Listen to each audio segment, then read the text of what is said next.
Ticket চাইতেই মহিলা ticket পরীক্ষকের মুখে গরম ঘুগনি ছুঁড়ে মারার চাঞ্চল্যকর ঘটনা। শিয়ালদহ দক্ষিণ শাখার বারুইপুর স্টেশনে আচমকা এই ঘটনার সাক্ষী হলেন যাত্রীরা। টিকিট পরীক্ষক পূজা কুমারী যখন লেডিস কম্পার্টমেন্টে টিকিট চেক করছিলেন, ঠিক তখনই এক মহিলা যাত্রী আচমকা ছুঁড়ে মারেন গরম ঘুগনি। মুহূর্তে চিৎকারে কেঁপে ওঠে গোটা কামরা।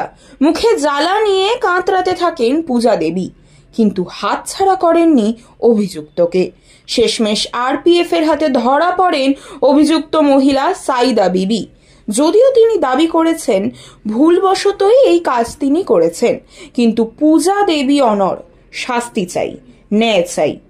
রেলযাত্রার নিরাপত্তা নিয়ে ফের বড় প্রশ্ন তুলল এই ঘটনা। मुंह पे घुगनी क्यों फेंका आपने?